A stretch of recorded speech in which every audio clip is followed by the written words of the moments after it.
One of the things that I wanted to really do when I created this channel was go over quotes by people who really fit the criteria of what my playlist was going to be about. So in this case, it's a management playlist, and these quotes kind of go with management and leadership. It's kind of hard to differentiate them when you're looking for quotes.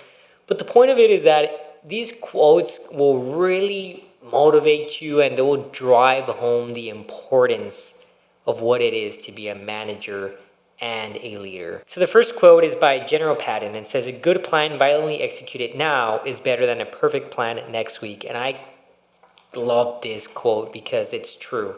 A good plan now is better than a perfect plan next week. And I think that's something that all of us at some point or another have gotten stuck with, right? Is analysis paralysis, is staring at the numbers and saying, man, is it going to work or not? I don't know. Dude, everything's not exactly what I planned for it to be. So maybe I'm just going to wait till I get that stuff in. I'll give you guys an example right now about this YouTube studio setup. Is I have the wrong SD card in my audio podcasting because I lost the old one. And I was like, man, I'm over here looking for it for 2 hours. I just said, you know what, screw it. I'm going to put the old one I had, and that's it. I'm going to record now, and I'm going to order it. And when it gets here, I'll put the new one in and whatever. And then there was some other stuff with the lights and stuff like that. But the point is that we can't get stuck in just these little delays that happen in life, because guess what? Those delays are going to happen nonstop. They're going to keep happening. They're never going to stop. And the more that we stop ourselves from advancing because of life stuff that happens, the longer we're going to reach our end goal. This next quote is by General Bradley. Amateurs talk about strategy, professionals talk about logistics. So an amateur is going to talk about strategy, right? Like, oh, I want to accomplish my goal and this is my strategy to do it. I want to be a millionaire and this is what I want to do to reach that goal. Or I want to open up a business and these are all my little action plans that I'm going to do. But a professional talks about logistics.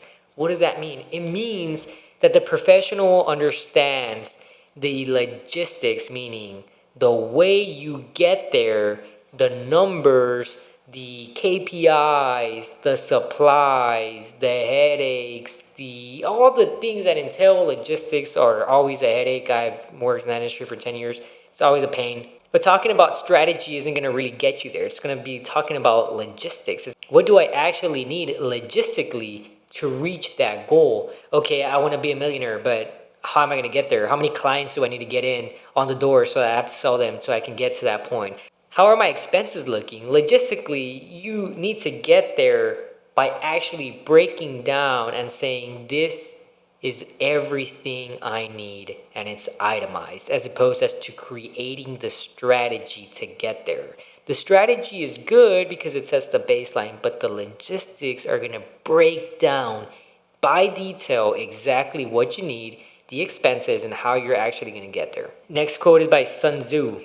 Management of many is the same as management of few. It is a matter of organization. And I love that because it doesn't matter how many people you manage. It doesn't matter if you manage 2 people. It doesn't matter if you manage 200. It's all the same thing. It's about organization, which we went over in my other videos, right? If you haven't seen them, go ahead and watch them because I actually talk about organizing specifically. That's very important because the way you organize your team is going to help you in the long run. And this is a perfect example. If you can organize 2 people and you can actually teach them and you do the coachings and you do the one-on-ones and you do their KPIs performance and you evaluate them and you train them and you do everything you can for those 2 people, guess what? When you reach 200, you're going to be a better performer because it's going to be the same thing. It's going to be the same topic. It's going to be the same mindset. And you can actually train people to do these things as well, and that'll do a funnel to a lot of different people. This next one is by Niccolo Machiavelli, and it says, "Whoever desires constant success must change his conduct with the times." That was pretty hard to read, but basically it says, if you want success, you have to change your conduct as you go. And I think that's important because it's a way of self-improvement and self-reflection, saying that if you want to constantly do better, you have to constantly look in and say, hey, what do I need to change within myself at this point in time? You might have started as an entrepreneur with your own business and you were doing these things, and now you have a manager and now you're a team and now you have a whole department, and guess what? Your mindset as an entrepreneur in the beginning is going to be different than your mindset here. because now you have a team. And now the operation is different. And that's what it's saying. It's saying that if you want success to be constant, you need to improve yourself and reflect on yourself constantly as well. The next one is by Jim Collins, and it says, great vision without great people is irrelevant. And I love that, because this is saying that if you want massive success, you need massive people. You need A tier, S tier workers to be on your side of the team. Without great people, your goals are irrelevant. Because without great people, it's going to be more difficult, and there's going to be more barriers, and there's only one brain making judgment decisions here, right? You want the input of others. You need to get a good team. If you really want to scale, if you really want to grow, you need a big team, and you need a good team. All right, next one, Robert Heller. Effective management always means asking the right question. I think that this quote is good, and honestly, the reason why I picked it was because it says asking the right question. If you've ever been in a meeting and you've raised your hand and you ask something and then they say, damn, that's a good question, I hadn't thought about that. That makes you feel pretty good, right, when you do that. And this is what that's saying, right, is that to be an effective manager is to be asking the right questions. Now, in one of the videos, I talked about it, how if you've never managed anybody, you need to kind of get your feet wet by bringing up ways to improve the operation and seeing it through the lens of a manager. It's kind of the same thing here, right? If you're asking the right questions, that means that you're doing and you're thinking of it innovatively in a way that your peers or your manager or director or whoever isn't. And this is important because this is how you improve the operation, is by asking the right questions and getting people to turn that cog and getting everybody involved to make it a better and faster operational flow. All right, next one is by John Rockefeller, and it says, good management consists in showing average people how to do the work of superior people. These are some banger quotes. Okay, so showing average people how to do the work of superior people. Tell me that's not good, dude. You're going to teach an average person how to do the work of a person that's better than them. This is basically, you're trickling down knowledge. And I think that is so important. I'll give you an example. I don't know the exact statistics to it, but probably a century ago, the amount of people who had bachelors was way lower than the amount of people now. And I've seen a couple news articles, and they're like, no, they're just handing out bachelor's degree like crazy. Look at that. It's so insane. Now, I'm not saying that you need a bachelor's or whatever, but I'm just saying that this does help a lot because it brings in more educated people into the workforce. Now, whether their bachelor's was in arts, I don't know about that. Whether it was whatever it is, I don't know. But the point is that they had to do some research. They did something to get the bachelor's, and at least it made a more educated person, and it's better for the work environment, right? This is saying the same thing in the workforce. If you can train your team, like, think of it this way. Good management consists of showing average people how to do work of superior people. Guess what? If you're a director, if you're a manager of a lot of people, you are that superior person. And if you teach your team who are average people how to do the work of yourself, guess what? You just have you just got a better performing team. Okay? This means that you need to teach your team properly on the steps that are going to be expected of them if they were to get promoted. And not only that, but it helps them see things in a wider lens. They understand how the entire department works as opposed to their one little desk. All right, second to last one. Richard Branson says, train people well enough so that they can leave. Treat them well enough so that they don't want to. I think this is very good because we have some managers in the workforce that are very narcissistic, and they're so, I don't want to train them because for what? They're just going to leave and take those skills somewhere else. Like, dude, who cares?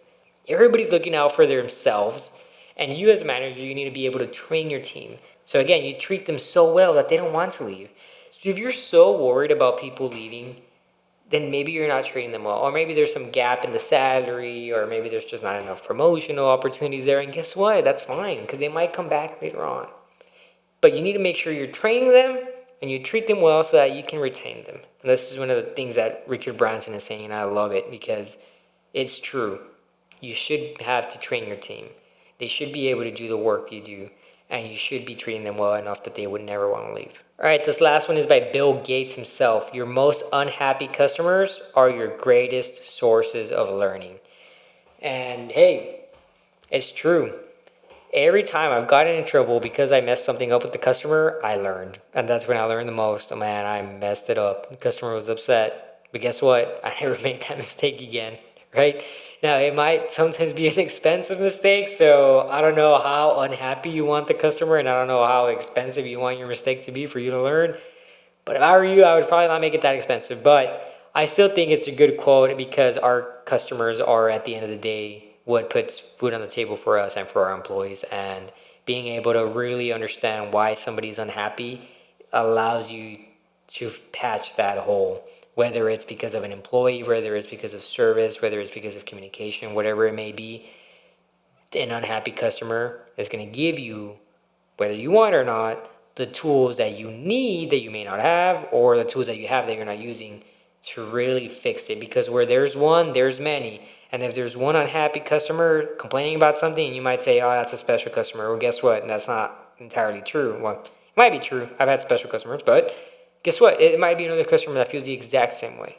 You want to make sure you patch that hole. So they're going to be the greatest sources of learning, because technically it's a mistake, right? If you have an unhappy customer, there was a mistake in the process, or maybe there was something in the process that wasn't implemented that should have been implemented. But nonetheless, it's very good, and I think that these all quotes kind of hit the same thing, right? What could we have done as managers that was different? What as managers can we do to perform better? How do we manage our teams effectively to be better performers? So yeah, I really want to do these videos about the quotes because I think they're fun, they're short, they're fast, and we can always learn from other people. And I think that the quotes themselves are already coming from experience of those people, and putting them into perspective in our own vocabulary and stuff that we're experiencing now is pretty good. And it's also crazy that some of these quotes are pretty old and they still apply, right? But that's it for today's video. I hope you guys enjoyed it. If you did, please make sure to like, comment, and subscribe. Check the link for the school community down below. There's a link to the website in case you want coaching services. They're available. If there's anything that you feel I could have improved in, let me know. I'll be sure to work on that. And I'll see you guys in the next video. Thanks.